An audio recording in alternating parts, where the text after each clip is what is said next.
KALASK!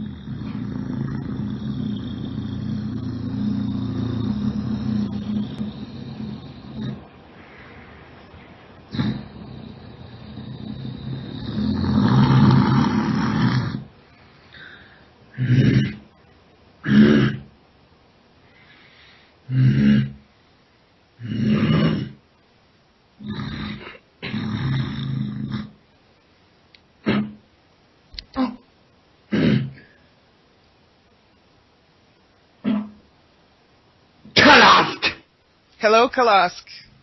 Hello, Vashta, yes. It is nice to speak with you again. Yes, likewise, yes. The last time of our speaking, yes, were more of a shorter version, yes, from your perception, yes. Yes. I have quite a few questions for you. Some of them are book-related, some of them are personal. So I might be a little bit jumping from subject to subject, but I hope you can bear with me. Jump ahead, yes. Okay, so in the group session that you had with multiple entities, there was something said that I found confusing, and I would like a clarification. You mentioned that you were separating yourself from Subin, or something along those lines. Can you explain that? Yes, we are having a base, yes. This is more in the Orion region, the Rigel area, yes.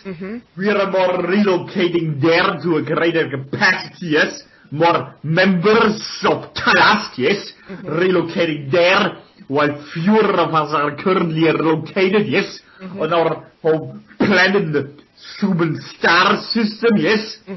So, entities are moving back and forth, as you're knowing. We don't have to rely on what you're considering interplanetary and interstellar travel with ships, yes? Yeah. Even though we're using them for shorter amounts, yes? But for the more higher amounts, we're traveling to what you're considering stargates, perhaps, yes? So, we're very easily going back and forth in very short timing.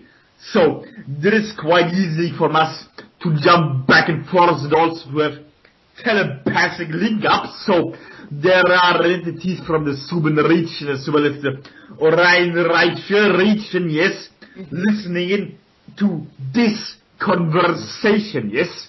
Oh, beautiful. Strength and honor to all of you. Yes, and likewise, we are very much honoring your interaction to all of us.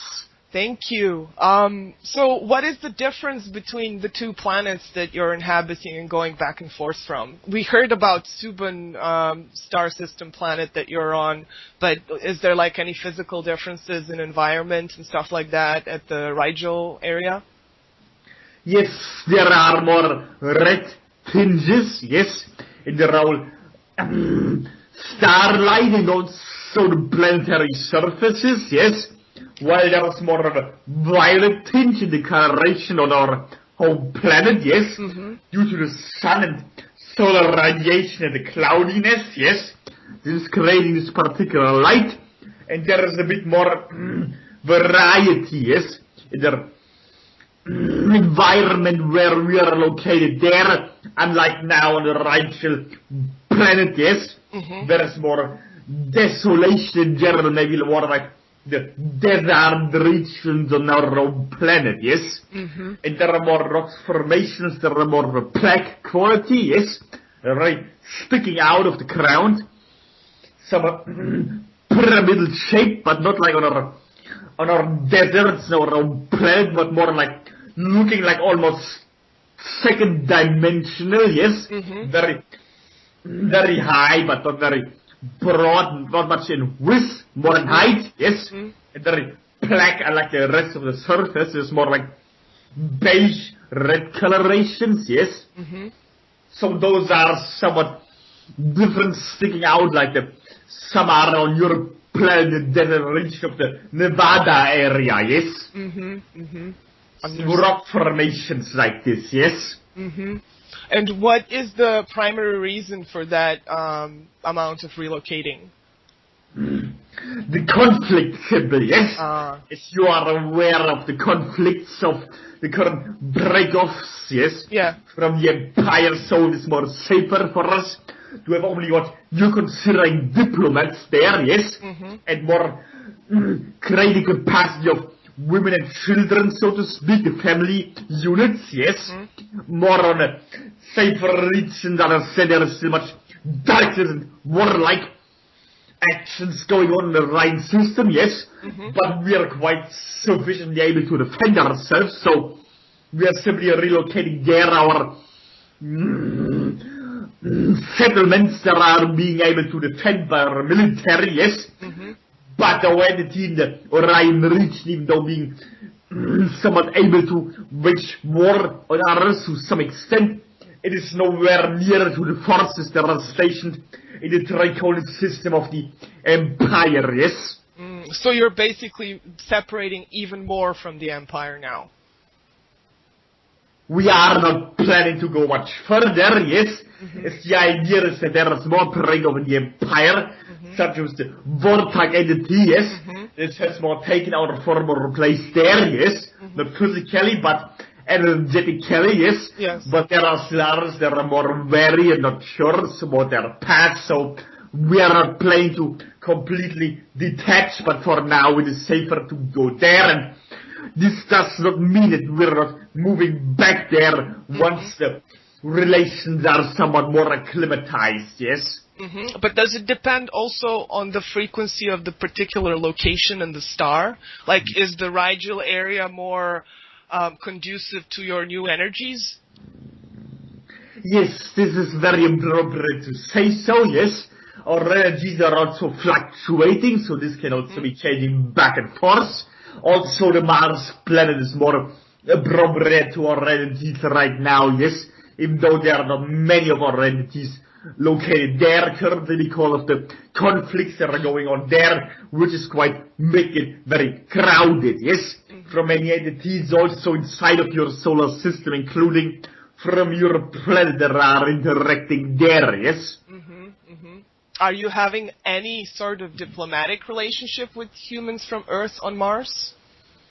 We are doing our best to refrain from this at this point, yes. There have been sightings from both sides, yes. So some are aware of our existence, yes. But there are several reptilians located on Mars, yes. And there are conflicts there also, and very much confusion from people of your planet, yes. Not knowing who are who, so to speak, yes? Being a little bit racist from our perception, yes?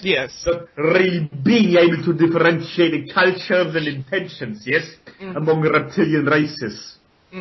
Well, I've heard some reports of super soldiers that were on Mars, allegedly, and they said that the race that is located there, not the Draco race, but the other reptilian race, is basically pretty much into restoring the planet as it is. They're not going around conquering other worlds. They're not being hostile, but they're defending their position, and they're focusing on, after the destruction of Mars, to replenish the whole planet. Is this correct?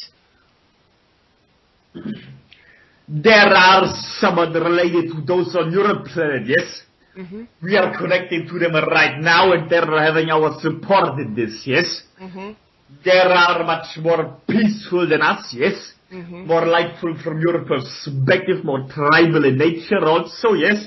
But not in a hostile fashion, more like the Native Americans perhaps on your world, yes? This is what we would compare them to when the Columbus settled there, yes? And others earlier, so their energy is somewhat similar, even though they're much more advanced technologically, yes? There are pretty longer snouts, they are not as muscular as we are, yes? They could connect to you if you would so please, yes? As you are familiar with reptilian energies, yes? Yes. There are feelings somewhat willing to reach out to Earth, unlike others, yes? To those that are more willing to receive them, yes? And are not feeling like being deceived by them, yes? So, you could be able to draw them, for instance, yes? We are relating this idea to them, but they're not quite sure what this is yet. The idea of bringing false imagery in your world, yes? Yeah, right. But from what I understood, they already had contact with humans, both in battle and in some sort of diplomatic relationships, so... Yes, but those were on the Mars region, yes? Yeah, but I meant humans from Earth that are located there as soldiers and whatnot. Well, I would love to somehow get in touch with them. I just don't know if there's anything I should do about it in specific. Like, do they have some sort of symbol or energetic signature name that I could use for them?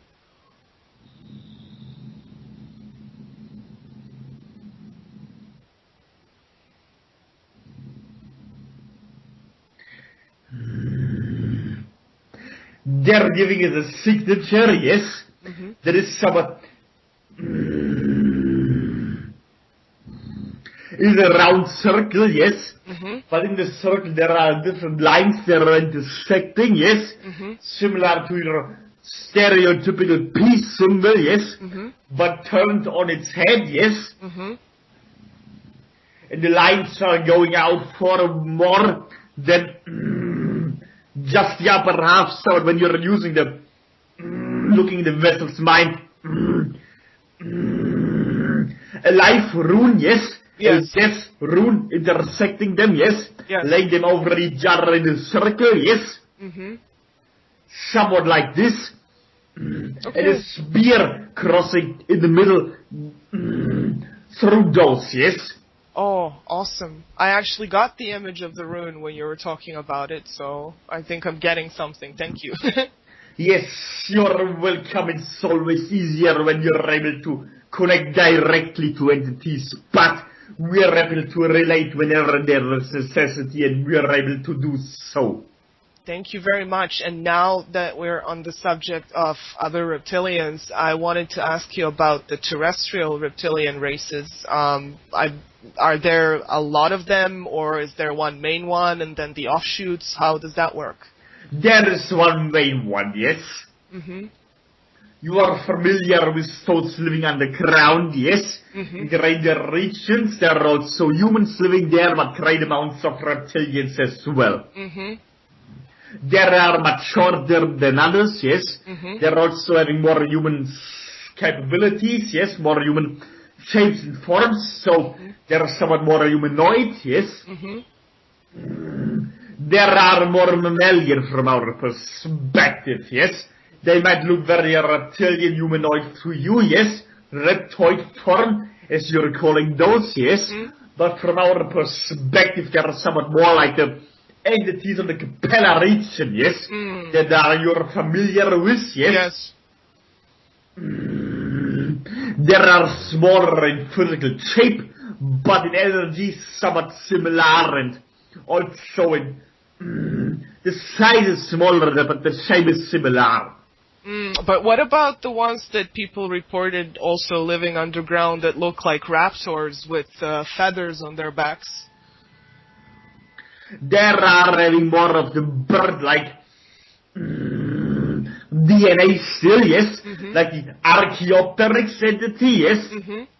This was a gift from birds and reptiles as well, a co-creation, so there are also some more intelligent offspring of those, yes? There are more seeded from the Empire, yes? Not from us directly, but more from the royal lines, yes? So there are very old race, and their energy might be somewhat darker also, even though they are very much advanced, yes?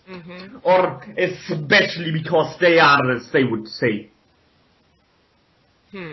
Interesting. So there's like plethora of different reptilian races just around Earth and Mars, let alone the whole galaxy.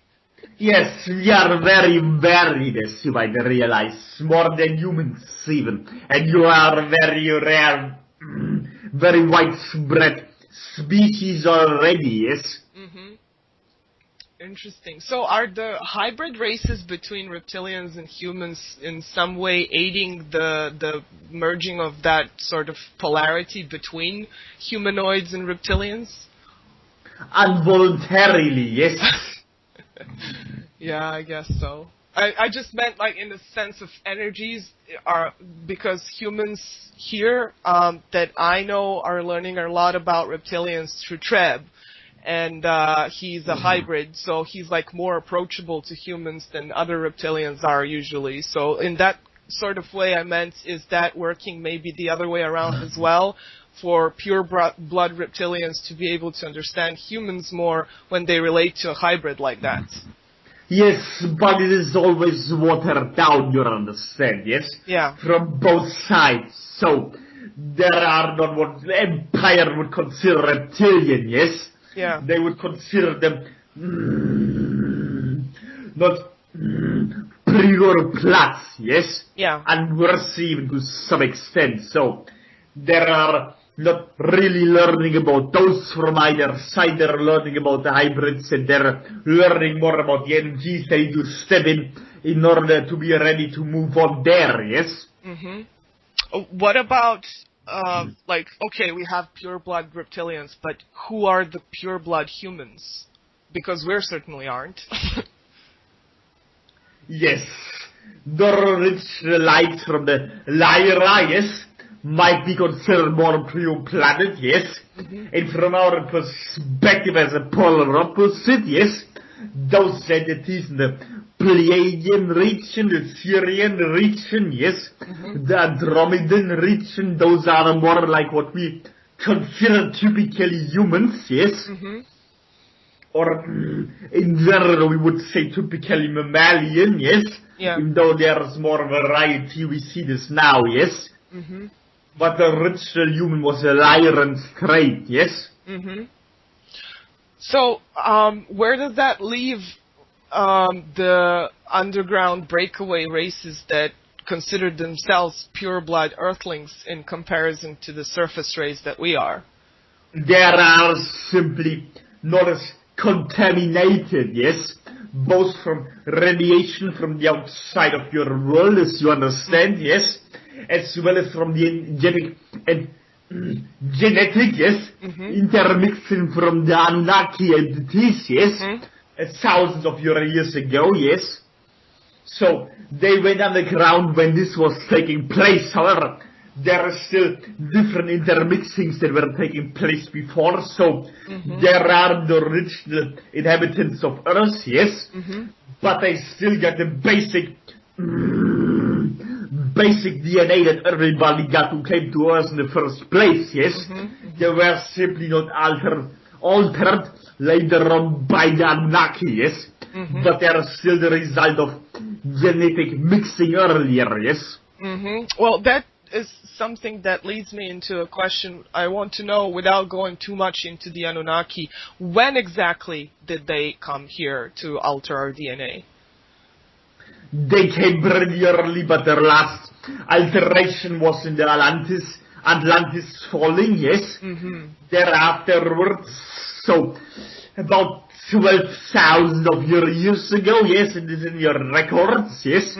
There were certain alterations after this. It was more like governance, yes. There was still a genetic experiments taking place here and there, but the main basic alteration had taken place at this point, yes? Okay, thank you. I wanted to ask you about the structure of your families and clans and how does your society works in that regards. Yes, we are having something like familiar units, yes, but there are more like collectives. So when our children are very young, yes, they're being separated from the parents, being sent out what you're considering warrior cults, yes, like in your Spartan region, yes, where entities are being raised from then on by what you might see as military, yes.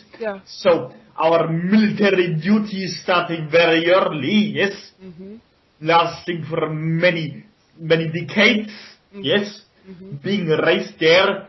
So the mother is usually abandoning the children much earlier, this being seen as important in toughening up them, yes. So the father is mostly in fertilizing the egg, and the mother is in carrying the egg and bringing it to life, yes?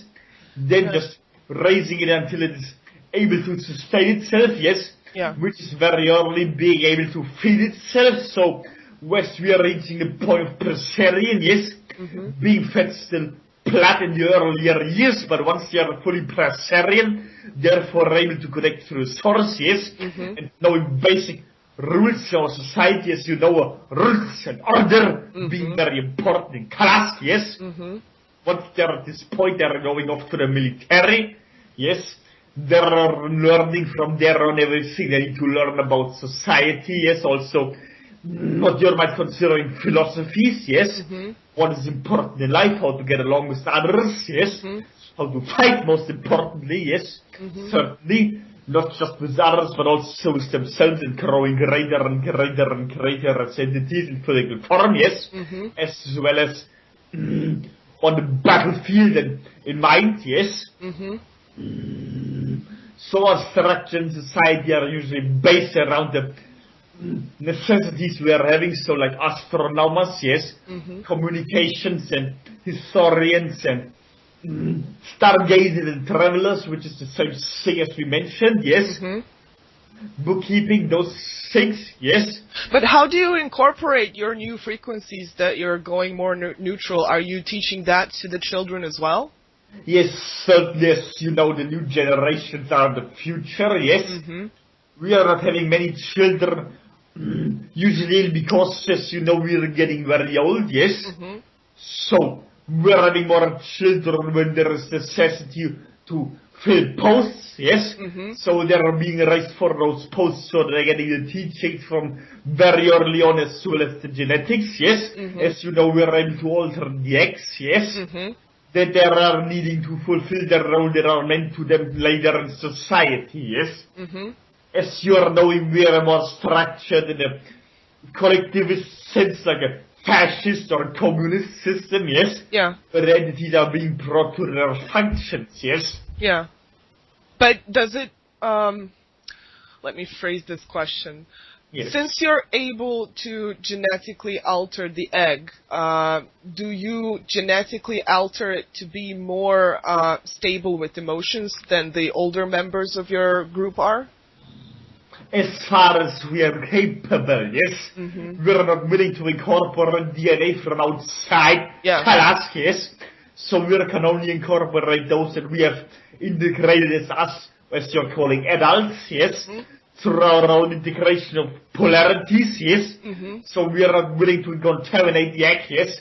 With outward influences that are coming from outside our race, yes? Right. As those are very dear to us, yes? Very important. Many see reptilians as cruel and brutal because we are separating entities from their mothers very early, yes? But this does not change the fact that our offspring is very important and valuable to us, yes? We are just seeing a more important of supporting the value in it, yes? By teaching them to fend for themselves, yes? So the more valuable something is, the more it needs to be taught to fend for itself, yes? Before this, be taught to be nice and peaceful, yes? And all those concepts. It's important first to secure the borders, so to speak, yes? Before you're allowing anything to thrive in there, yes? Put a guard up at the fence before you're planting fragile plants, yes? Well, and when it comes to being fragile, vulnerable, it doesn't have to be about niceness. It can just be about awareness. In that sort of sense, bringing light to a dark situation rather than seeing light as, nice and lovey-dovey. As information, yes? Yeah. This sense, yes. This is first and foremost the update we are getting, yes? From allowing those energies flowing in, yes? Understood. And what about your government system? Like, I know you said it's more fascist, but, can you just describe me how that pyramid works? Like, what are the roles? Yes, the dictatorship or tyranny is perhaps more fitting, yes? There's more definite definition of those, yes. So the original idea of the empire was, yes, that the royal lines rule over everything, yes, including a royal family, yes. This is somewhat fluctuating, so the idea is they are making the rules, but they're having to prove themselves, yes. If they're worthy, so not every post can be inherited, yes. There needs to be proving of those things, and then they're giving of orders to what you're considering maybe military, yes, the highest form of the military, the general of generals, yes, and from there on it trickles down to lower ranks that you might not be having in your militaries, yes, but lower and lower and lower and lower up to the lowest soldier, yes, as you understand, everybody in KALASK, as well as other reptilians that are still part of the empire, yes, has some role in the military, so they're never really off duty, yes. There is no real free time in this sense, yes. There are always someone having to be ready to jump, yes, at the call of for arms, yes, no matter where they are and what they're doing, yes. But is KALASK still abiding by whatever empire wants to fight? Do they just come in and don't question what are they fighting? Or is there a difference of philosophies? There are certainly differences now, yes. We are still fighting together somewhere where there are common reptilian interests being defended, yes.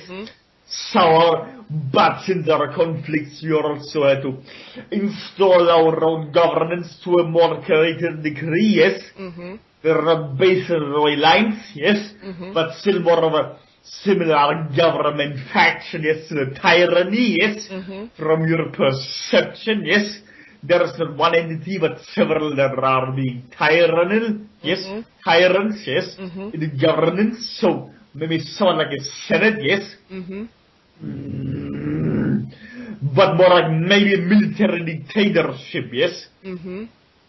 Are those entities in the Senate that are like on top of your pyramid, are they also shifting more towards neutrality, or are they keeping their frequency so they don't sabotage the war if needed?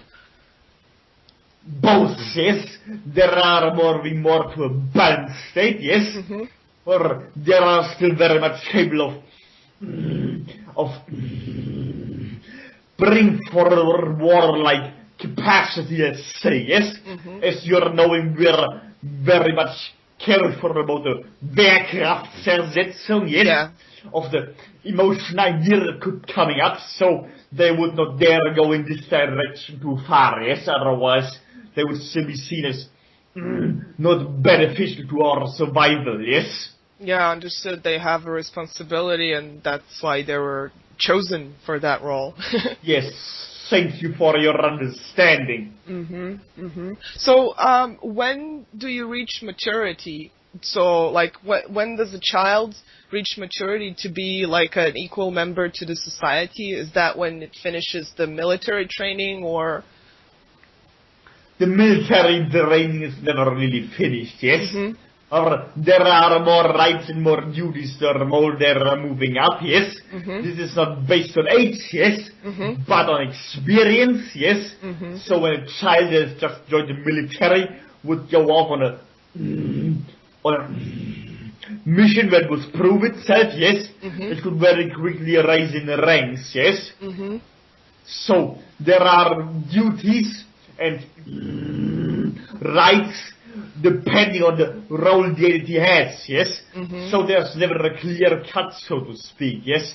Except from the point where they're being separated and joined the military. So you could say there are already adults by the time they join the military, yes? Even though they might be very young from your age. So that does not mean that they are fully the same rights and duties as someone has who has already been there for a longer period of time, but they can move in there very quickly if they're willing, yes? So it depends upon the individual and its assertion into the society. Yes, certainly. Okay, I just want to remind you to drink some water. Yes, thank you. Welcome.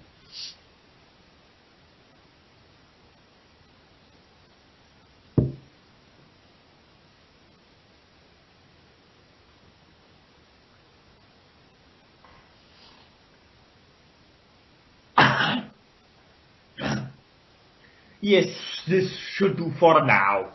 Okay, so a bit of a longer question that I'm wondering about. You, on numerous occasions, said that you wouldn't be accepting mammalians to incarnate in your race, and that brings me to confusion about my understanding of how incarnating works, because from what we have been taught by other entities and what I experienced in my own dream time and exploration, everything is happening now, and once we are not in the body anymore, we're not a particular member of any race.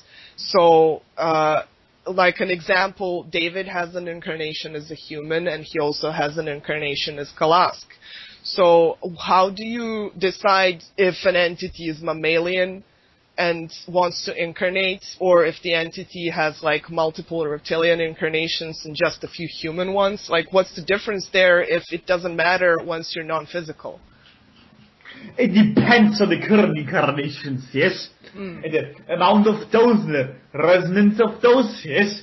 If you're understanding if they are always influencing each other, yes? Yeah. So every incarnation of yours is influencing every other incarnation, yes? In time goes back and forth in space in all directions, yes? So if an entity is more like linked to those that are typically mammalian, yes? The more they are carrying this certain energy and therefore having not quite the ability to integrate into our society, yes? So... But you said, for example, and I'm aware of a lot of my own reptilian incarnations, so where does that place me, for example, if you can read into my other incarnations and parallel existences? Of more fitting, yes? Or there would need to be some alterations also for you, as you're calling your the Vashta entity, yes? Or the Alexandra entity, yes? Those are not sufficient, but as you're mentioning outside of your current ego, yes? You would be more able to interact there, and in fact you are. So, another question in that subject, you said that there aren't any humans incarnating in your race, but David is a human, and he has an incarnation as a KALASK. So how do you explain that? This is more on another timeline, yes? More on the time before and during the break-off, yes? So, the idea is that there are other humans that could have possible incarnations in us, yes?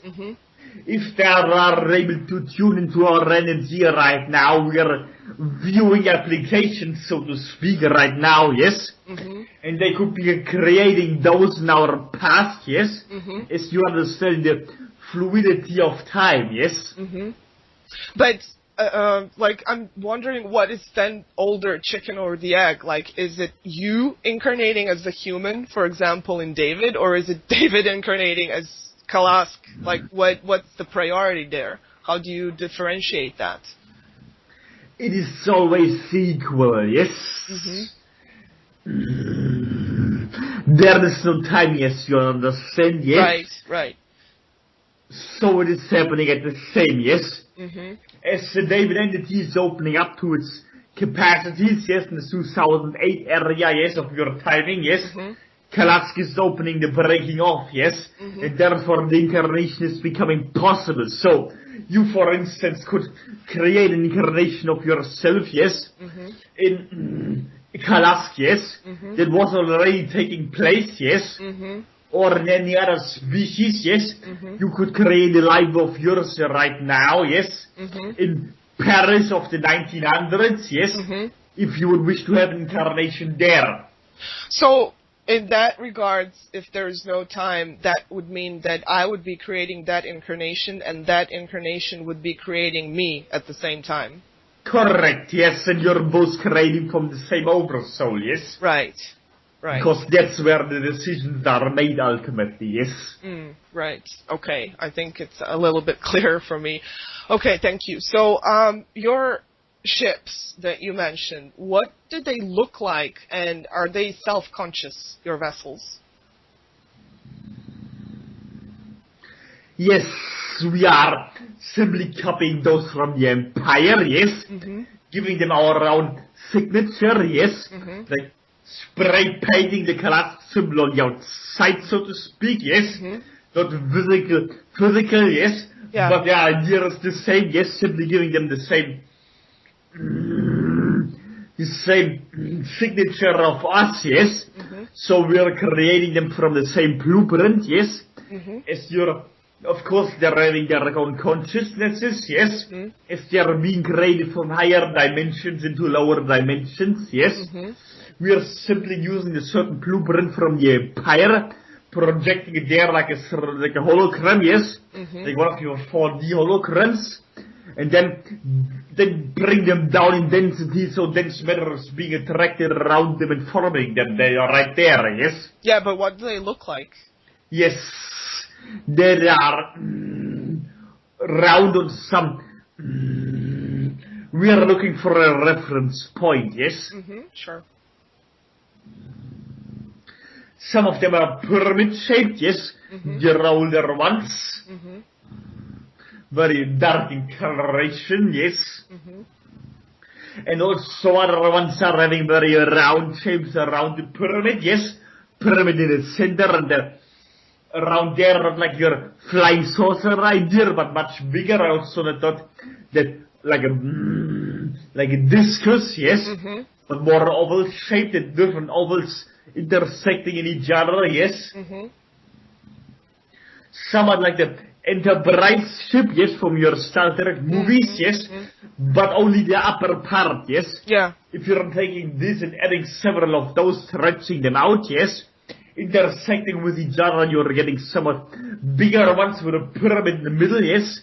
They're maybe looking more what you're considering a mothership, yes. We're having smaller scout ships that are more edgy, yes. There are more triangular, yes. But flatter, not like the pyramids, yes. There are more flat. And there are also more, like if you take two triangular shapes, yes. And you're placing them right over each other, but one horizontal and the other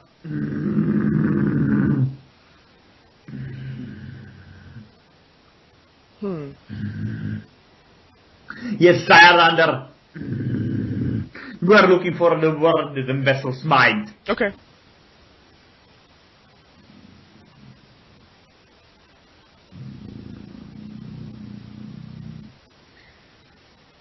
The right angle, yes. If you're placing them into each other with a right angle, yes. Then you're getting them, yes. So it's more pointy at the front, and then it gets thicker at the back in a triangular shape? Yes, well, if you're taking two triangulars, yes, there are both from the outside seen very pressed down, yes, like your geometric forms of triangulars, yes, and then you're placing them into each other, yes. Okay, I think I understand. But how does piloting them work? Is there one being in charge of that role, or is it like a collective intention communicating with the ship? There are usually what you're considering drones, yes? So they can be guided from the ship, but of course they can also be transport of one of us there, yes? But usually more pressed, so there are set of more like exploration scout ships, yes, that have the capacity to explode, yes, and like your kamikaze Japanese pilots, yes, in your Second World War, so those can fly into other things if they're wishing, but the general ship is studied from the collective intent, yes, and there is always some that are more responsible for this, that are holding a frequency, yes, that are interlocked with something like a piloting room, yes, on deck, so to speak, yes. It is also more round shaped, yes. It is sticking off more from the rest of the ship, yes, which is the only thing that is sticking up like the pyramid does, yes. Right. So that would be like the control bridge. Yes, this is the right terming. Thank you. You're welcome. Okay. In terms of what we know here from some information, which I don't know if it's correct or not, there's some sort of shape-shifting idea within reptilian races that are shifting their looks to represent themselves differently. Are you able to do that as well? Like, are you able to represent yourself like a human projection? We can project into a human's mind, yes? Humans then will be seeing us this fashion, yes? We are changing actual physical forms. Yeah. We are able to make alterations in our genetics, of course, yes? Yeah, I guess as a 6th density race you can. Yes, certainly. We could change our shapes and colorations, yes? So what would be the reason for you to do that? The projecting idea is... No, the changing of your genetics. Yes, only the idea of us making us stronger, yes? And more capable of integrating certain aspects such as the emotion idea, yes? Understood. But what about, I've heard about when reptilian race, one of them that I know of, started going more into the type 1 mentality and philosophy, they started shifting their looks into less fierce features. Is that a result of energy shift, or is that something that they intended to do? Like, is that something that you think might happen to you as well? We are not intending those things, yes? As we are planning to break off and go over, yes? Yeah. We are more planning to take them with, so we are intending to keep our physical shapes, yes? But are you intending to go to the next density as a group? Yes, certainly this was the main intent of us going forward in the first place, yes? Taking with us preferably as many as possible, yes? From our own kind, yes? Understood. But from what we learned, the 7th density would then be non-physical, basically. So is that your intention, to get to that level of development? Yes, outside of the physical altogether, yes? That's very interesting. And sometimes when you speak of your density, you say dimension. And from what I've learned, there's a difference between density and dimension. Can you elaborate on your understanding of that? We are using them interchangeably, simply, yes? We are usually referring to the dimensions, yes? The density idea is that higher the density, the lower the frequency, yes? It's the more dense something is, the harder it is, yes? Yeah. The less dense something it is, the lighter it gets, yes? Because we've learned from different entities that density is the state of the very being, the frequency of it, and basically the density, and dimension is the plane that that being inhabits. Yes, but understand, you're needing to have a certain density in order to be in a certain dimension, yes? Yeah. And if you're in a certain dimension, you're having a certain density automatically, yes? Right. So this is like picking feathers, yes? Right. Splitting hairs to us, yes? Yeah, okay. So are you as a group able to communicate with star consciousness level? Yes, most certainly as reptilians we are anyway, yes? This is a very reptilian trait, yes? Communicating with stellar bodies, yes? Okay.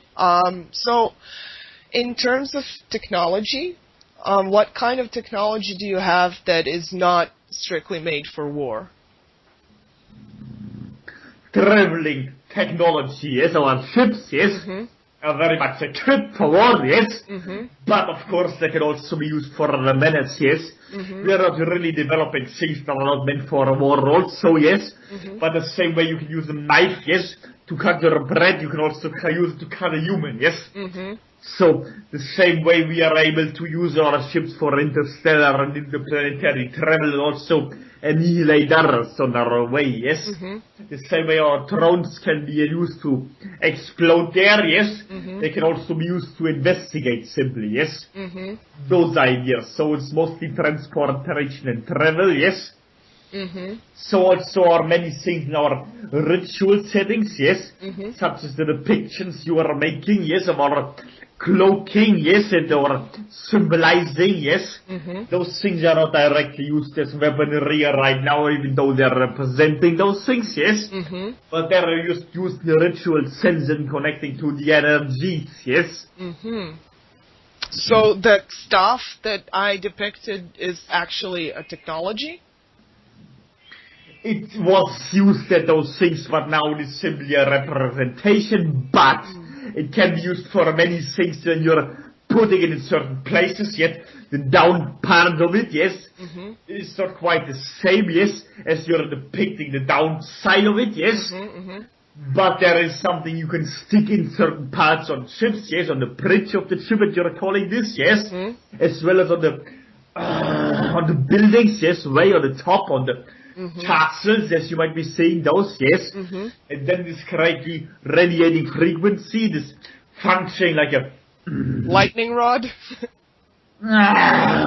It might look like this, yes, similarly, yes, when there's coming lightning from out there, yes, connecting to the energetic grid of the planet, yes, charging up, yes, then it can be used as a weapon also to fire, yes, or it can simply be put in other places such as the ships where it's charging those, yes, so there's always very much energy stored in there, yes, but it's also like a scepter whoever is carrying, yes, this reserved for the ruling elite, yes. Understood. You're ruling elite in your group, KALASK. Yes, KALASK, yes, and this is our symbol, yes, ours, yes, ours. Yes, understood. And do you use any type of healing, or if not, do you have capabilities of doing that? We are simply genetically altering entities, yes, to the best of their abilities. If they're no longer used, they're being discarded, yes. So we are having no invalids, yes. War veterans, they are no longer functioning, they are being annihilated, yes. But usually there is very much great capacity of restoring entities quickly, yes. Injecting them with certain substances, yes. Or in chambers, yes, where you're putting them in, they're getting renewed, yes. So if their scales scratched off from the surface, this can be renewed quite easily, yes. So there's a type of technology that you don't use for war. They are being used to heal wounds for a war, yes. So they are bringing wisdom on the ship. So if the entities are not being used for war later on, then we would not explore those ideas, yes. It is not like our children are going to play it and they're falling on their faces and breaking bones. They're not that stupid, yes. Yeah, right. Do you see the direct universal energy flow in all beings that you encounter and the structure of how it flows? We are seeing structure, certainly, yes. If this is what you're meaning, yes, work having capacity, technological and otherwise energetical, yes, to observe the patterns in space-time, yes, energetic patterns in things around you and around us, yes, seeing things from different dimensions, yes. As you're understanding, if you're in higher dimensions, you can see in all the lower ones, yes. So you're basically, what was I aiming with this question was my interest in your psionic abilities, like how psychic your races and how does that work in your interaction with other beings and also in battle without the weapons? Yes, we are not necessarily needing to use weapons very often, yes. Yeah.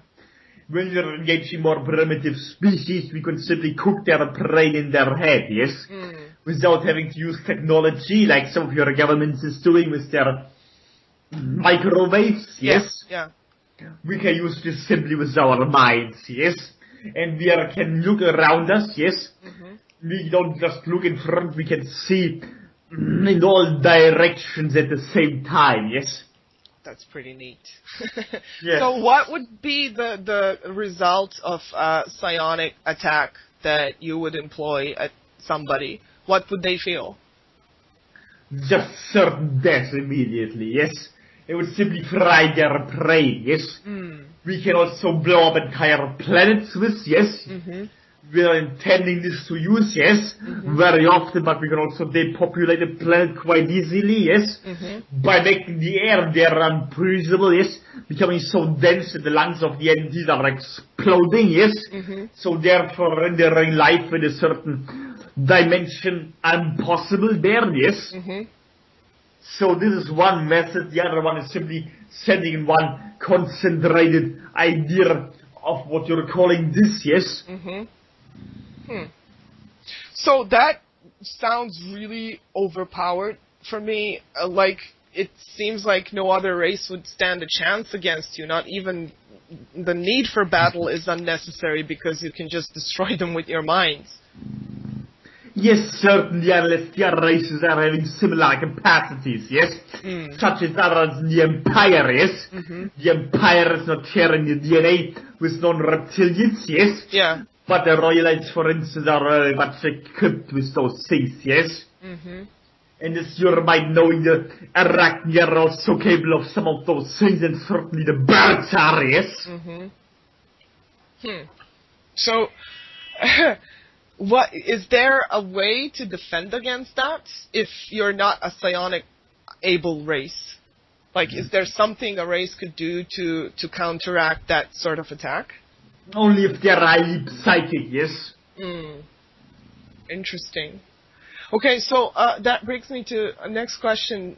While in battle, do you use some kind of battle gear, clothing, and what does it look like? This is not necessary, yes? As our skills are similar to your medieval armor, that is somewhat leather armor, yes? You're knowing this, yes? Our physical shapes are somewhat like this, yes? So, if you would throw a spear at us, might very well scratch our scales, yes? But not hurt us, really, yes? It would be like a scratch from one of your kitty cats, yes? Yeah. But if you're shooting a bullet at us, it would make much greater damage, yes? But would simply circumvent the bullet before that, yes? We could even send it back at the entity that fired it, yes? So you don't really use any type of garments in battle, or otherwise? We are using cloak-like things for our rituals, yes?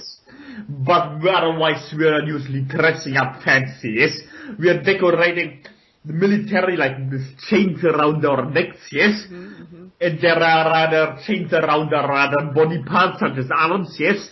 But those are decorations like the armaments in your military where you're getting iron crosses and those things, yes? So, when it comes to conflicts within your group and society, you mentioned that there are those who are more fearful and those who want to explore light and emotions more. Do you actually have, like, severe conflicts between the two, and how are those disagreements solved? Not within KALASK, yes, but with others breaking off, yes. For Tagmogul, yes. So would you say that they are more fearful since they're still staying within the Empire, or how do they compare to KALASK? Yes, they're running around like headless chickens, being afraid, yes. They're simply not opening to those energies, they're more like mistrusting, yes, if you're calling this, yes. So you would not experience them as fearful, but you're more like lurking in the background, yes. Looking very shady, so to speak, yes. They're just ogling you, but not really stepping forward, yes. So there are some conflicts there, but there's also great kinship shared because of our current journey together, yes. Understood. So you're basically the crest of the wave between those groups. Yes, slightly good point, yes. Brilliant. However, there are also others outside of the Empire reptilian nature, yes, that are much more lightful, so. But from the Empire, yes, we are what we are calling this, yes, thrust of the wave idea. Nice. I was wanting to ask you about the use of sound for various purposes. Does your group use sound for building structures or influencing matter or altering state of consciousness or subduing the enemy, some kind of mind control? Yes, understand sound is very powerful, yes. As in your Jericho area, yes, where the trumpets were breaking the walls, yes. This is quite a crude story, yes. You can break down buildings quite easily with sound wave technology, yes. You also can stop ships, yes, and render the weaponry incapable, yes. Like they are freezing there, yes. Yeah. And they can even break their shells, so you could smash a ship with sound wave, yes. You can also alter DNA with sounds, yes. Shower Rex, for instance, are being also processed in this fashion, yes. What about the mind control of somebody else? Do you employ We are quite capable of doing this without sounds. Our sounds can also be used for this, as the Annunaki are very frequently imploring those methods they are getting from the Empire, yes? As they are radiating planets such as yours with a constant sound wave, yes? Sound wave, yes? From satellites, yes? We could also circumvent this, yes? We are simply blocking those out when we are there, yes? We could also take them out of the sky with different sounds, yes? Like a shock wave, yes? It would radiate over the solar system and destroy every single electronic gadget there, yes? It's like one of your solar storms. Nice. That's very powerful. Yes, thank you. Oh, do you hear sounds in a similar way we do? No, we are more perceiving them with our eyes, yes? We are able to perceive them in our minds also, yes? But as you're knowing, we are communicating verbally, but we're still seeing the song idea, yes? Yeah. So there is not a ring of sound, yes? There is just a different perception of those, yes?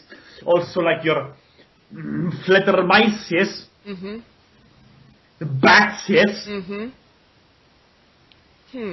So, when you do those rituals and you're chanting, you're probably doing it very intentionally and in a conscious manner of altering your frequency with the sound. I mean, that I just think that that's one of the purposes as well. This is the main purpose, yes?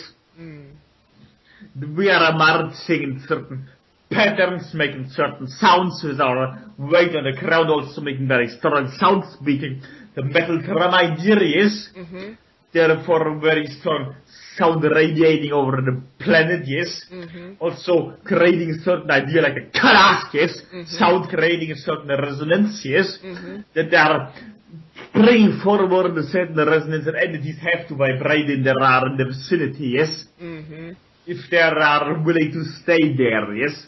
It's like a resonance putting a flag up. This is KALASK's planet, yes. That reminds me of an experience I had in Dreamtime. I think it was another life or maybe even Reptilian life where I was chanting in some sort of technology that was amplifying my voice, and it was altering the mood and the intention of the whole army, which was kind of like my army. I don't know if I was like a general of it or something, but I was calming them down after battle. And do you know, maybe, can you connect to that incarnation of mine and tell me more about it? In the Vortag idea, yes. You were more of a male nature there, though, yes? Okay. So that they use that sort of technology? There are having similar ones, yes. Different from the lookings, but functioning the same, yes. You were also having something like the step you're seeing, yes. Of course, without a symbol, yes. If there is a shape differently, yes. What do they look like, Portak? Their physical forms, yes. Yes. There are not having the plates on the back as we have, yes. Mm-hmm. Their snouts are more flat, yes. Mm-hmm. There are also the claws, yes. On their feet, there are more shaped like the deinonychus idea, yes. Like what? Also, deinonychus, yes. Ah, okay. Having longer tails, yes. Mm-hmm. Somewhat more lean, yes. Also very strong, yes. Mm-hmm. Are they same coloration and height? Like you? Height might be similar, but the coloration, yes. More greener tints, yes. Also having more variety in there, yes. Their scales are bigger, yes. Mm-hmm.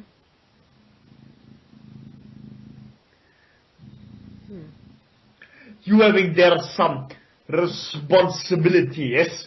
Mm-hmm. Leading armies, yes. Mm-hmm. Being somewhat successful, yes. Mm-hmm. Also in imperialistic sense, yes. Taking over other planets, yes. Mm-hmm. From another point in time, yes. Still more strongly related to the empire, yes. Mm-hmm.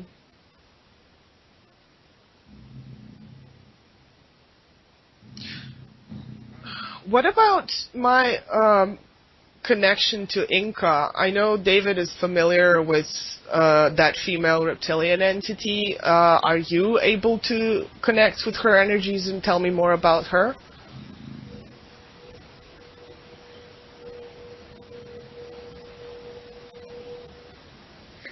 She's more like a bigger sister to you, yes? Mm-hmm.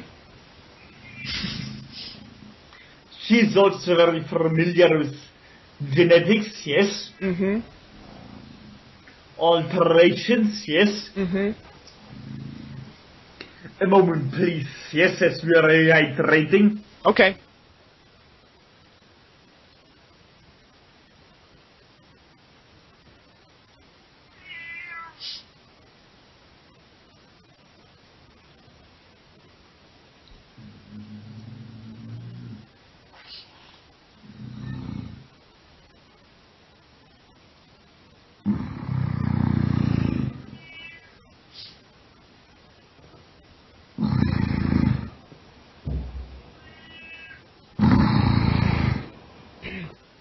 There are feline entities present in the region, yes? In the region where Inca is? Where you are, yes? Oh yeah, that's Kitty. Yes. One of those, yes? Mm-hmm. We are familiar with this particular breed, yes? Mm-hmm. We are more connecting to the entity, yes? Mm-hmm. I think she's speaking to you as well. The Inca entity, yes, is more of a tribal nature, yes? Mm-hmm.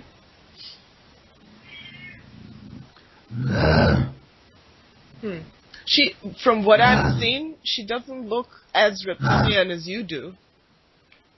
She's more of a mammalian hybrid, yes? Mm-hmm. We are connecting to the energy right now. Okay.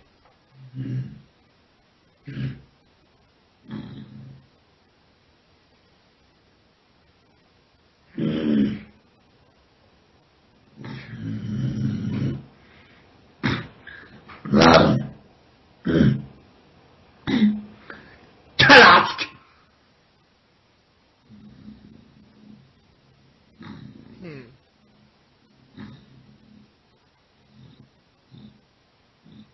Anything else you have to say about her?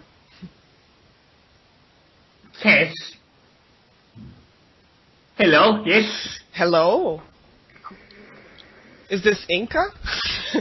You're familiar with us by this name, yes?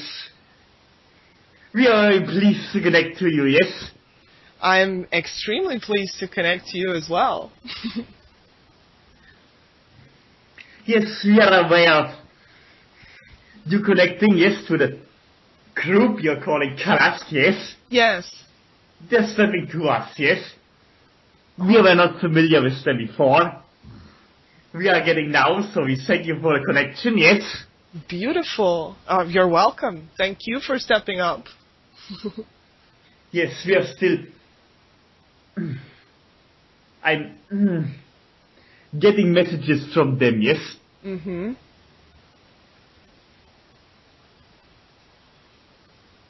Yes, they are informing us, yes? I'm representing more, yes? Beautiful. And can you tell me what is your connection to me? I'm currently guiding, yes? Mm-hmm.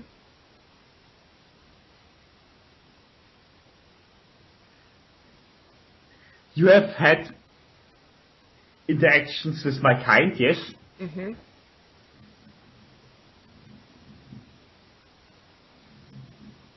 You are connecting with many of our kind, yes? Mm-hmm.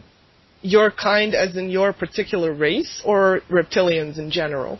Reptilians, yes? Yes. There are many. Some are very scary. Mm-hmm. Some not so much, yes? Yes. You're getting a good overview, yes? Yes. There are also some in the David vessel, yes? Mm-hmm. There is also feline, yes? My connection to feline or David's? David's, yes? Mm-hmm. The energy feels pleasant to us, yes? I think your David is the first entity that was able to bring your energies through. Everyone else I asked, or even my counterparts, were not able to connect to you. Yes. This is probably because I'm somewhat not very much interacting with your world, yes? Mm-hmm. Not very much connected. We haven't been there, yes? Mm-hmm. But I thank you. Thank you for the connections, yes? Thank you also for the bringing forward, yes? Yeah, I thank you as well. This is really an awesome opportunity. I didn't expect it. Yes, this vessel was very open to our energy, yes? Mm-hmm. That's the main reason, yes? Mm-hmm. For our interaction. It's your depiction, yes? Yeah, that's what I wanted to ask you about. Is that somewhat accurate? Yes, the head area, there's the red part, yes? Mm-hmm. A little bit smaller, yes? Mm. But face, very good, yes? Oh, you are beautiful, I have to say. Yes, I am, thank you.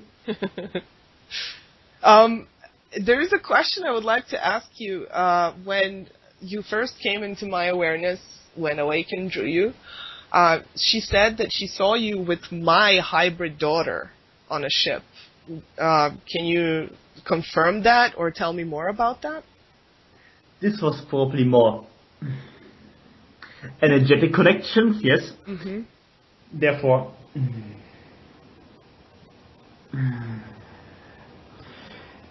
imagery, yes? You're calling this analogy, yes? Mm-hmm. An image in the way of presenting, yes? Mm-hmm. As we are both connected to you. So it was more for her to be able to know about our connection. This was the intent. My intent, yes. So what is the name of your race? Do you actually have a name or some energetic signature that would be able to be represented vocally? We are not name, but there could be a way. Kilar, yes? Kila. Kilar. If you're wishing, but only with the right hinge on. We are working with certain energies. I'm trying to find the right resonance in This vessel's vocal cords. Mm-hmm. Klar. Klar. This is closer. Okay, beautiful. And what kind of race are you, and where are you situated? KALASK said that you're more of a hybrid. Yes, you can say yes, a hybrid. We're still reptilian, yes. Yes. OMG might not be as strongly, yes, or genetics might be as strongly. We are, from our perception, we see us as reptilian, nothing else, yes. Yes. But we are not directly affiliated with the concept of what they have said the empire is, yes. Mm-hmm. So we are more on the fringes. We are not used to them. We are not useful for them, but we are not hostile to them, yes. Mm-hmm. And where, which star system are you situated in? We are looking for a term. Mm-hmm. From your viewpoint, near the Arcturus, yes. Mm-hmm. From your viewing from your planet, not near the region, but when you're viewing from there. That patch of the sky. From your world, yes. Mm-hmm. From your place, yes. Mm-hmm. Beautiful. So you're actually not part of the Boitis constellation, but just in that area of the sky, but probably more distant or closer? Distant or closer, yes, depending on your viewpoint of those, yes, as you're having very different, yes, definitions of length, yes. Yes. No, I'm just like, from our viewpoint, Arcturus is situated at one point. Are you behind from Earth's viewpoint or in front of Arcturus? To the right. Ah, okay. Okay. Let me see how to ask you this. In comparison to KALASK race, are you more in tune with emotions? Probably, yes. What is your take on darkness and light and neutrality? We perhaps have different definitions. Mm-hmm. We are seeing as more traditional dark, yes. Mm-hmm. But not as hostile, not as strong, yes. Mm-hmm.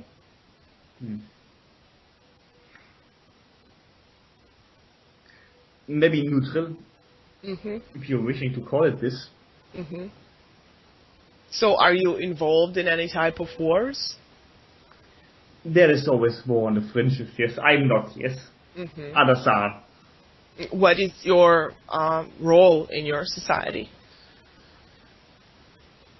I'm somewhat contactee, yes. Mm-hmm. Diplomat is what you're calling? Mm-hmm. Yes. Beautiful. And how old are you in terms of our counting? You're counting by the Orbit. revolvement, yes, orbits around you, yes. Mm-hmm. The star, yes. 443. Beautiful. What I got when I was exploring your energies, and I don't know if this is right, but and what I was being told as well is that you have a lot of tokens that you exchange with different races in that diplomatic sort of way, like gadgets and gifts and stuff like that. Is that true? Those are representations. Mm-hmm. They're also artifacts, you're calling this? Mm-hmm. Some of them look like totems. Mm-hmm. Like in your world, they are natives. Mm-hmm. You're calling them tribes. Mm-hmm. They're using those totems. They're much smaller that we are giving, yes? Mm-hmm. Are they some sort of, what is it called? Like a reward from type of battles, or something that you created yourself, or something that was from another race to another race, like a relationship gift? It is a gift, yes. We are creating some of them. Mm-hmm. There's more stony material. Mm-hmm. I don't think it is in your world, yes? Mm-hmm. But it is similar to your stones. Mm. And does it carry some specific purpose? It is like your crystals. Mm. So it's programmed with some frequency. Yes, yes. Beautiful. Wow. I tried to channel you once. That was a while ago. And the only thing that I managed to get through was insane amounts of laughter. And then you said humans. Are you finding us really that entertaining? Yes. Funny? Mm-hmm. Not in a bad sense. Yeah. But sometimes I have to shake. It's you calling bad, yes? Yes. I don't shake my head. But the meaning, yes? Yes. Yes, that was the frequency that I got. It was like, I feel that way as well about humans sometimes, so it was very comfortable to feel your energy in that as well. So I think I really found the resonance at that moment with you. I found the resonance with the vessel, yes? Mm-hmm. For the same reason. Yeah, me too. One of the reasons, let's say. So, is there anything that I can contribute to your experience? You already did. In what way? With your depiction. Ah, okay, beautiful. Thank you. Yes. Yes, I really put a great deal of energy into that because I am really enchanted by the way you look. I've never seen a reptilian entity look that way, and I love your energy, and I think that also brought through more of you because I was so excited about it. Our connection is strong. Ah, beautiful. I'm so glad to hear that.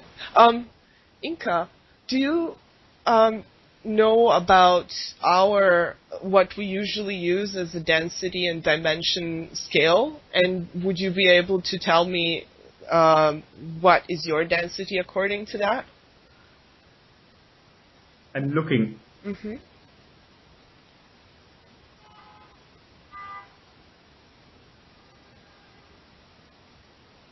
I'm uncertain about density and dimension idea. Mm-hmm. I believe it's the 5th from your calling. The dimension, yes? Mm-hmm. Mm-hmm. Okay, I suspected as much. And do you use some kind of language, or do you just use telepathy to communicate? We have sounds. Mm-hmm. It's not a language, it is more sounds. Mm-hmm. It's more somewhat like a hissing, yes? Mm-hmm. Your cat is using sounds Mm-hmm. when it communicates with you. Yes. But not with other cats. Yes. We're having sounds we can communicate that are not words. They are just sounds that mean something. You know, your Asian language. Mm-hmm. Your Asian languages have meaning in one letter. Mm-hmm. So it's like downloads. You're calling this downloads, yes? Kind of like one sound has plenty information in it. Yes. Beautiful. Do you have a tail? I myself, Yes. not as strong as, not as big as the other entities that were here for, yes? Mm-hmm. It is more artificial, yes? Artificial? In what It way? is from the clothes, yes? Ah. It is a symbol of our earlier times when we had no tail. Mm-hmm. So those red marks on your head, I understood that there's some sort of a rank display. Is that correct, or could you elaborate? Number. The number of them. Mm. The more stripes, higher the rank. So, from what I saw and understand, they are actually part of your physicality, not painted on you. Yes, of course. So when you climb the ranks, your physicality changes on your head and adds a stripe? Yes. And, This is done. And what kind of a ranking system is that? For our advancement. In what, exactly? In our society, yes. So, as a diplomat, if I make more contact, like you, I can advance. So, the fact that you said that you didn't communicate with our race much and with KALASK at all, and now you're communicating with both, that means you're climbing up the rank right now? Yes. That is very exciting. So you can add a stripe. Yes. And I can add a stripe as well now, and so can David, because he's channeling you. Yes, perhaps. You can scratch a stripe in his forehead. I think my cat will be able to do that. Yes, she seems very excited about your energy. We like me. Inka, can you tell me, are you able to experience unconditional love? I'm unsure about your definition. The definition would be to offer appreciation to another entity without expecting anything in return. Perhaps not the way you see it.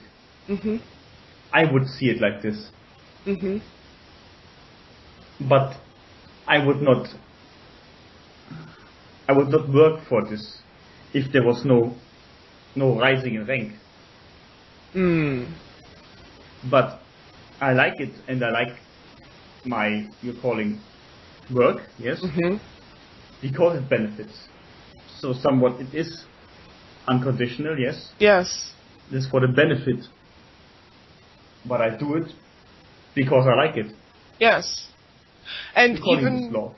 Yeah, and even your so to speak agenda of wanting to raise your rank can also be likened to agenda of wanting to expand your consciousness. So it's always a goal. Even with unconditional love, it's a result of wanting to expand. Perhaps. This is very interesting. I'm enjoying your energy a lot. So we are connected through the Oversoul, right? Yes, to you. Yes? We are. So would that mean that you are like my possible quote-unquote future incarnation? And that I'm your quote-unquote past incarnation? You are having time concepts that are different than mine. Could also be the other way around. Understood. Parallel, you're calling this? Yes. Yes. And when I spoken to another entity, another reptilian, he said that some of my dreams and memories are involving me experiencing reality as you.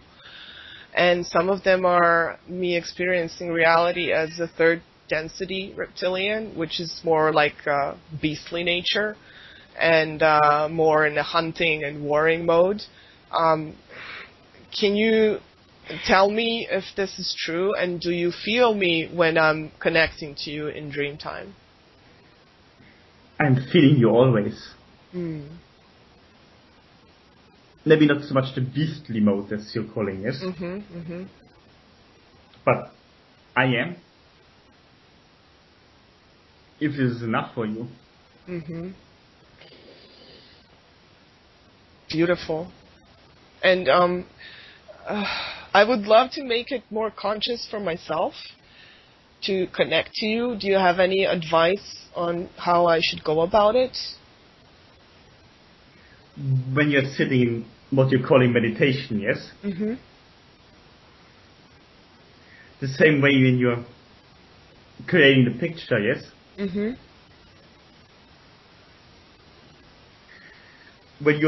The best is really when you're working on me or others, yes? Mm-hmm. You are an artist. Mm-hmm. Your connection is strongest when you work. That's very interesting, because when I work, I don't really usually see anything. It's just the connection that is doing stuff. It's not like I get a visual representation, which is very frustrating to me as an artist. You get much more than you see. True. It will come later on. I hadn't considered that much, but thank you for that. That's a very positive way to look at it. I'm very happy I can alter your perception in a more confident form. Yes. I wasn't really sure what was I doing when I was doing the artwork that was representing you. I was just trusting that I'm doing my best, and now I'm really happy that you stated that it's very accurate. I'm very happy. Thank you. Oh, thank you so much. I think our time is nearing an end, and I would like to ask KALASK a few more questions before I can let David come back. But would you be willing to come through this vessel again and speak to me in another timing? Perhaps. If we are more used to this vessel, it's very hot and it's getting very dry. Yes, and that's because he was channeling for a while now. That's why I would like to bring KALASK back. Or if you can hydrate him, that would be awesome as well. I don't know if you're experienced in holding a mug and drinking water through a human. Yeah, no, I'm not familiar with this.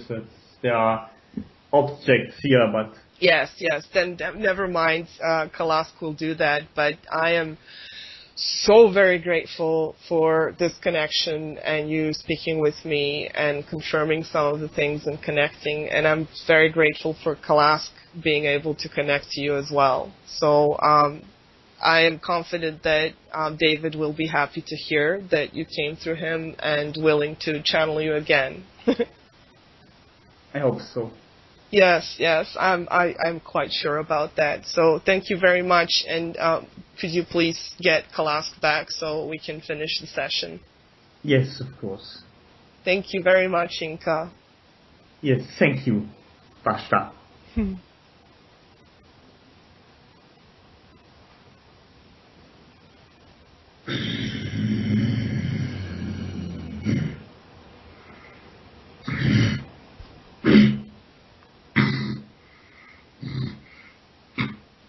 KALASK!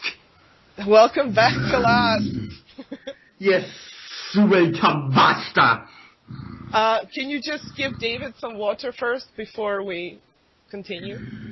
Yes, the temperature in the vessel is greatly increased, yes. Okay, we'll not go for much longer. I just have a few more questions and then we can let David cool down. But thank you so much for this. This was really unexpected and a big gift for myself from you. So I'm really appreciating that. Yes, you are very welcome, as you're also doing us a service, yes. How did it feel for you to connect to Inka and her peoples?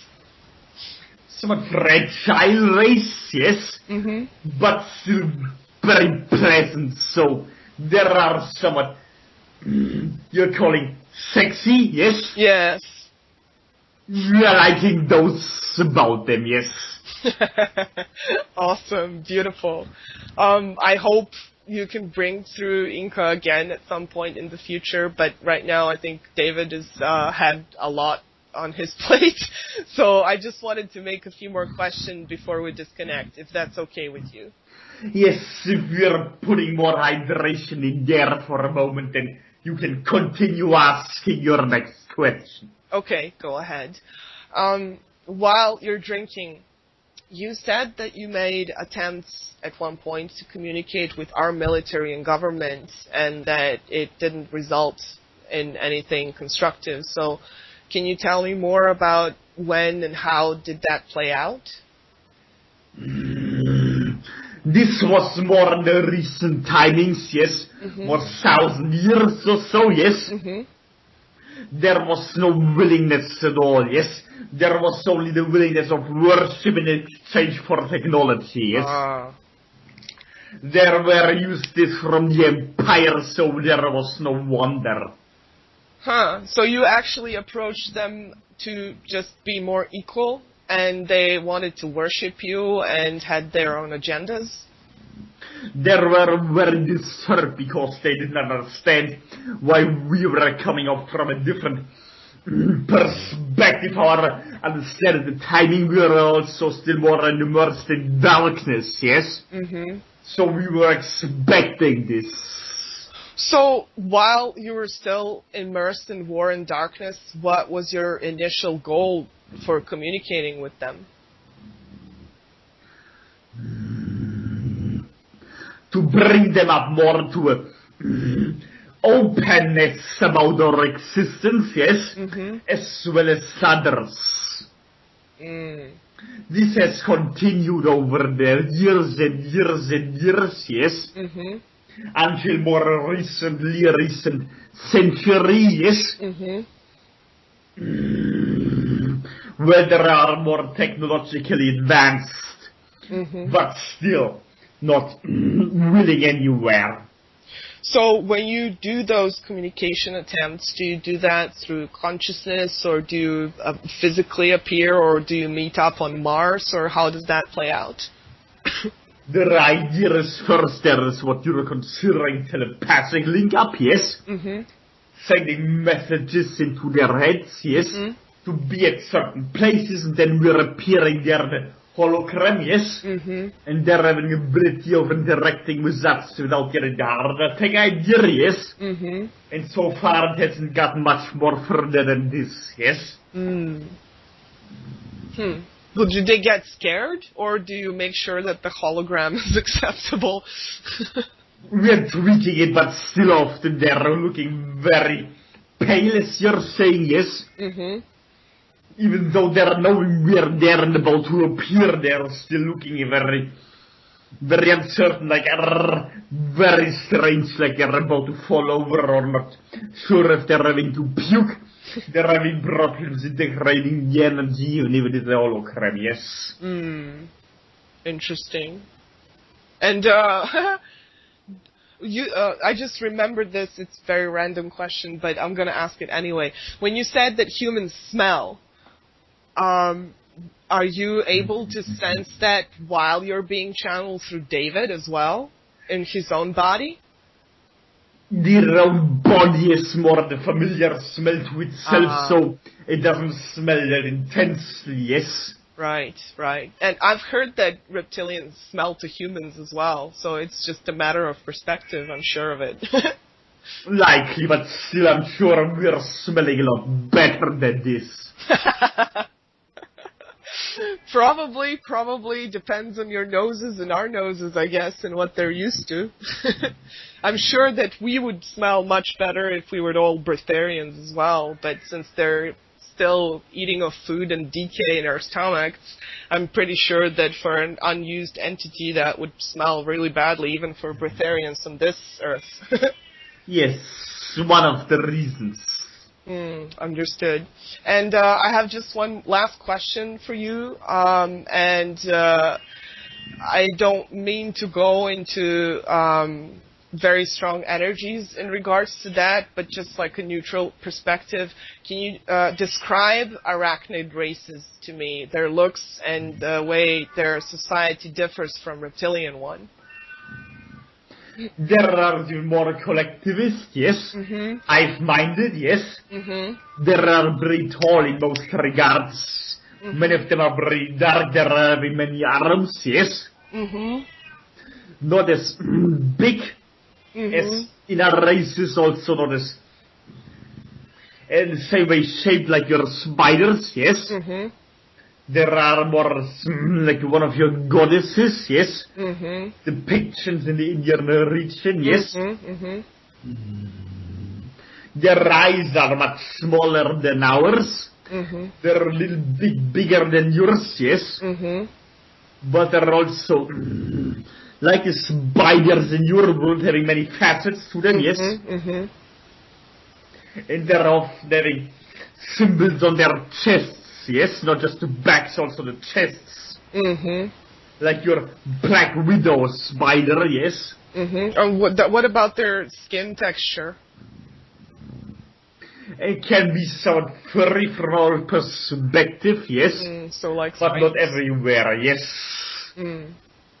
And the heads, if they have that sort of eyes, the heads are like more humanoid shape or more insectoid shape, or do they have some sort of appendages or antlers on their heads?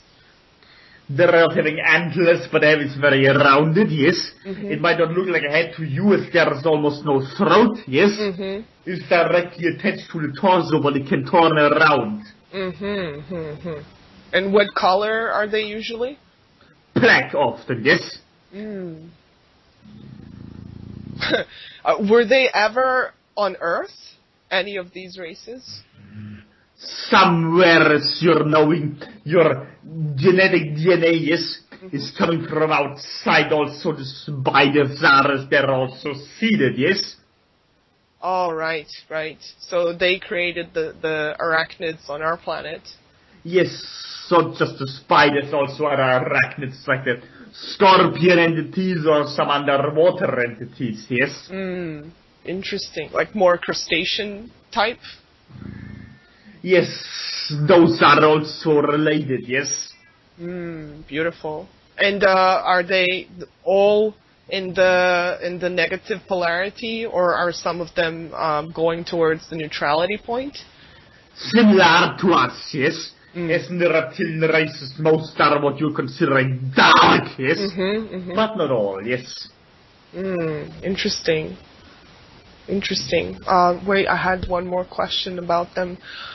Oh yeah, are they connected somehow to artificial intelligence?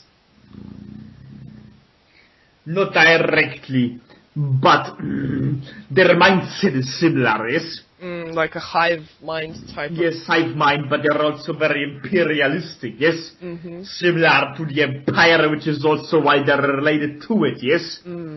They're closely linked with the empire. Okay, that clears up. Outside of our species, they're probably the most warlike entities, yes? Yeah, I've heard that they caused a lot of problems to Pleiadians as well. Yes, they're going in our planets and they're simply taking them over, and once they're there, they're considering them their property, yes? It is hard to explain to them that it is not the case, yes? We have to do some very definite explaining ourselves at some point, yes? Yeah, quote-unquote gentle persuasion. Yes, very much so. Awesome. Well, that's it for me for now, and I thank you greatly for your connection and your willingness to help us understand more about you and your connection to Inca as well. And most of this material, I aim for us using it in the book, so next time we talk, I'll think of another subject that you wanted covered in the book as well, so we can go on with that as well.